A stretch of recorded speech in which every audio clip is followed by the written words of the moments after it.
First part was what is India, and second part is who are Indians. Article 5 to Article 11 speaks about citizenship.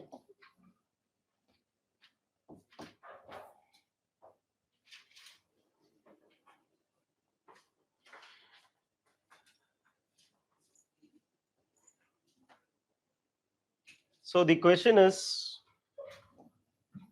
who are Indians? The வார்த்தை citizen அப்படிங்கிற வார்த்தை எங்க இருந்து வந்துச்சு?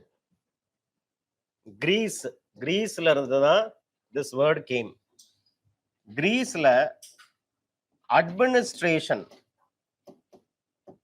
was done based on city state. ஒரு சிட்டியும் state மாதிரி கிரீஸ்ல. அப்போ அந்த சிட்டில இருக்கக்கூடிய inhabitants, those who are residing in the city, they have a relationship with the state. Like you have relationship in the family. You are the daughter, you are the son, you are the brother, you are the sister. You have a relationship with your family members.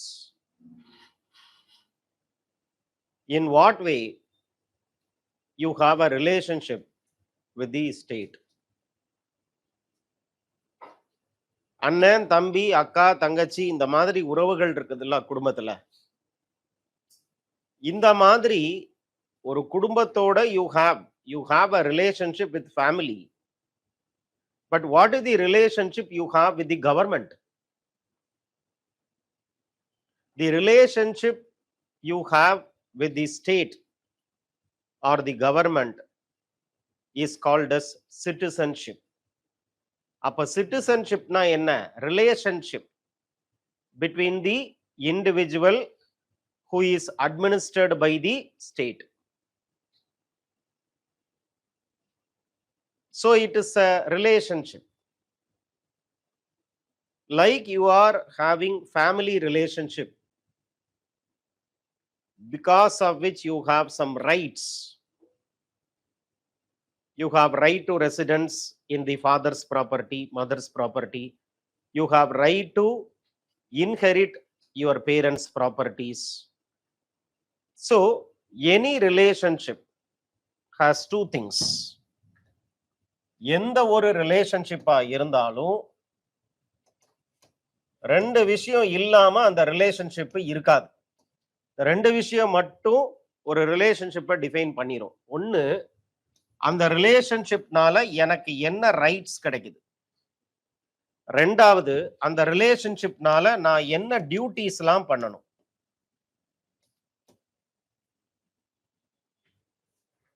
Right இருக்குது உங்களுக்கு. மாசம் 1ஆம் தேதி ஆனா you have every right to ask your parents to deposit money in your bank account. உரிமை அது. அதுக்காக நம்ம கவலைப்படவே கூடாது. எத்தனை வயசானாலும் you have every right to ask money from your parents. N friend எல்லாம் ஐஏஎஸ் ஆனதுக்கு அப்புறமும் அப்பா ஃபோன் பண்ணி, அப்பா ஒரு 10,000 ரூபாய் போட்டு விடுங்கப்பா அப்படின்னாரு. அவங்க அப்பா ஒரே ஒரு கேள்விதான் கேட்டாரு, நிஜமாவே நீ பாஸ் பண்ணிட்டியாப்பான்னு கேட்டார். நான் என்ன நினைச்சிட்டு இருக்கிறேன், நீ பாஸ் பண்ணா எனக்கு காசு கொடுப்பேன்னு நினைச்சிட்டு இருந்தா, சம்பளம் வாங்கினதுக்கு அப்புறம் நீ ஆஸ்பிரண்டா இருக்கும்போது, ஸ்டூடெண்டா இருக்கும்போது எப்படி நான் மாசம் மாசம் காசு போட்டு விடணும், அதே மாதிரி இப்பவும் காசு கேட்டேன்னா எனக்கு ஒரு சின்ன டவுட் இருக்கு, உண்மையாவே நீ ஐஏஎஸ் தானான்னு கேட்டாராம். ஏன்னா அகாடமியில லபாஸ்னால உங்களுக்கு கொடுக்கக்கூடிய அந்த சேலரியில இருந்து நிறைய பணத்தை டிடெக்ட் பண்ணுவாங்க. மெஸ் பில்லு, ஹாஸ்டல் பில்லு, அந்த மாசத்துல ஒரு கல்ச்சரல் ஆக்டிவிட்டிஸ் அப்படின்னு வருது. அதுக்கு உங்க கை காசை போட்டு தான் நீங்க you have to conduct the cultural activities. அப்ப வர்றதும் செலவாகிறதும் கரெக்டா இருந்துச்சு இதுக்கு முன்னால. இப்போ 2 மாசம் கல்ச்சரல் ஆக்டிவிட்டிஸ்னால கையில இருந்து காசை நிறைய போட வேண்டிய ஒரு சிச்சுவேஷன். அதனால ஒரு 10,000 அனுப்பி விடுங்கப்பா அப்படின்னு கேட்கிறாரு ஃப்ரெண்ட். அப்போ ஒரு ஐஏஎஸ் ஆனதுக்கு அப்புறமும் you have every right to ask money from your parents. கவலையே படக்கூடாது. ஐஏஎஸ் ஆனதுக்கு அப்புறமுமே காசு வாங்கலாம் அப்பா கிட்டனா, இப்ப வாங்குறதுல எதுக்குப்பா சங்கோஜம்? இனிமேல இருந்து எக்ஸ்ட்ரா வாங்குங்க. சோ ரைட் அதெல்லாம். உங்க வீடுன்னு சொல்றீங்களா, அது யார் வீடு? This is my residence. உங்க ரெசிடென்ஸா? நீங்க கட்டுனீங்களா? யாரோடது? Your father's house, your mother's house. அப்ப you have a right to tell that this is my house, this is my address, this is my car. யாரோட கார்? அப்பா காரா அல்லது அம்மா காரா இருக்கும். அப்ப you are given a right because of that relationship. யாராவது ஒருத்தர் ஒரு ஸ்ட்ரேஞ்சர் போய் இது என்னோட வீடு அப்படின்னு உங்க வீட்டை காமிக்க முடியுமா? இது என்னோட கார் அப்படின்னு சொல்லி முகேஷ் அம்பானி காரை நீங்க எடுத்துட்டு போக முடியுமா? அந்த உரிமை யாருக்கு இருக்குது? ஆனந்த் அம்பானிக்கு மட்டும்தான் இருக்குது. ஈஷா அம்பானிக்கு மட்டும்தான் இருக்குது. ஏன்னா ரிலேஷன்ஷிப். அப்ப ரிலேஷன்ஷிப் கிவ்ஸ் யூ ரைட்ஸ். அது ஒரு சைடு ஆஃப் தி காயின் தான். The other side of the coin is you have a duty because of that relationship. உரிமை அப்படிங்கிறது ஒரு சைடு ஆஃப் தி காயின் தான். கடமை இல்லைன்னா உரிமையை மட்டும் வச்சிட்டு இருந்தா you are having only a one sided coin which is called as செல்லாத காசு, செல்லா காசு. அப்ப எவ்வளவு உரிமை இருக்குதோ அவ்வளவு கடமையும் இருக்குது. எவ்வளவு rights you have, the same amount of duties also you have, responsibilities you have. இது என்னோட வீடுன்னு சொல்ற உங்களுக்கு அந்த வீட்டுல இருக்கக்கூடிய பிரச்சனையை சால்வ் பண்றதுக்கு ஒரு பொறுப்பு இருக்குது. அந்த வீட்டுல ஏதாவது எக்ஸ்பெண்டிச்சர் நிறைய ஆச்சுன்னா அதுக்கு நீங்க ஷேர் பண்றதுக்கு உங்களுக்கு ஒரு பொறுப்பு இருக்குது. You have the responsibility. இந்த ரெண்டு இல்லைன்னா எந்த ரிலேஷன்ஷிப்பும் including friendship cannot be maintained. Daily நம்ம ஃப்ரெண்டுக்கு டீ வாங்கி கொடுத்துக்கிட்டே இருந்தா அது அந்த ரிலேஷன் நிக்காதுப்பா, ஃப்ரெண்ட்ஷிப் நிக்காது. அவன் ஒரு நாள் வாங்கி கொடுக்கணும், நீங்க ஒரு நாள் வாங்கி கொடுக்கணும். அப்பதான் ரிலேஷன்ஷிப். அப்ப ரிலேஷன்ஷிப் அப்படிங்கிறது எப்பவுமே எப்படி இருக்கும்? ரெசிப்ரோக்கலா தான் இருக்கும். ரெசிப்ரோக்கல்னா என்ன அர்த்தம்? Give and take. கொடுத்தாதான் எடுக்க முடியும், எடுத்தாதான் கொடுக்க முடியும். கொடுக்கறது மட்டுமே பண்றது, எடுக்கிறது மட்டுமே பண்றது தவறு. அது ரிலேஷன்ஷிப் நிக்காது. அப்ப you R in the taking side as of now. After you clear this IAS examination, you should be in the giving side. கொடுக்கணும். அப்ப this is what is the basics relationship it is. In what way you are related to the state? You are the individual who is living in a territory which is administered by the state. In what way you are related to the administration? That is the government or the state. The relationship is citizenship.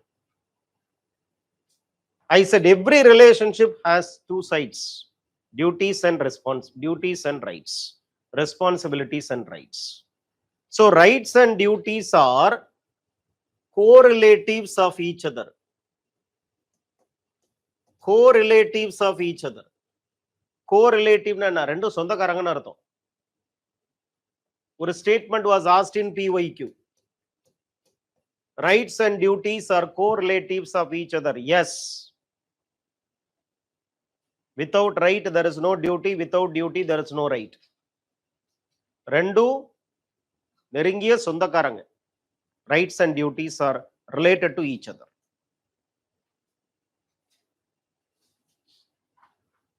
So, you are given some rights, which is called as fundamental rights by the state. Since you have got the relationship called citizenship with the state is giving to you fundamental rights, which is mentioned in part 3 of the Constitution. This is only one side. No, the other side should be there. You are having certain duties towards the state, and that is called as fundamental duties, which is present in part 4A of the Constitution. அப்ப duties rights ரெண்டும் இருக்கணும். So relationship between the state and the individual is called as citizenship. By virtue of citizenship, by virtue na அதற்காக, அந்த காரணத்துக்காகன்னு அர்த்தம். By virtue of the citizenship you are given rights. என்ன மாதிரியான rights இருக்கும்? அது social. என்ன மாதிரியான ரைட்ஸ் இருக்கும்? citizenship rights.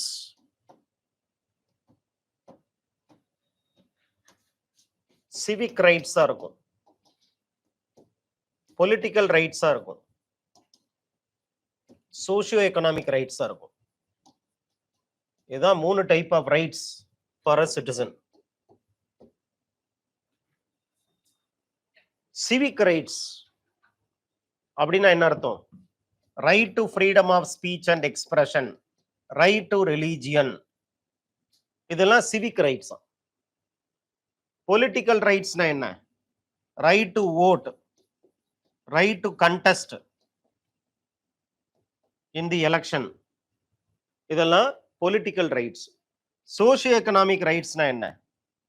டிபிஎஸ்பி தான் socio economic rights, directive principles of state policy.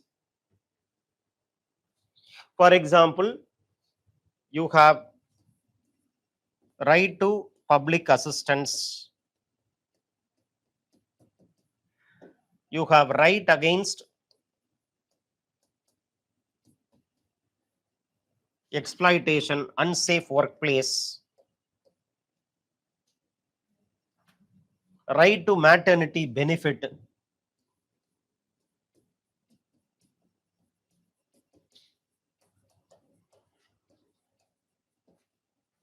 இந்த மாதிரி டிபிஎஸ்பில இருக்கக்கூடிய ரைட்ஸ் தான் சோஷியோ எக்கனாமிக் ரைட்ஸ்.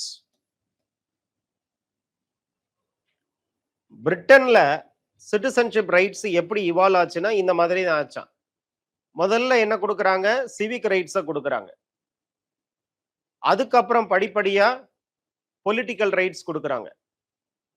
1928ல தான் women were given voting rights.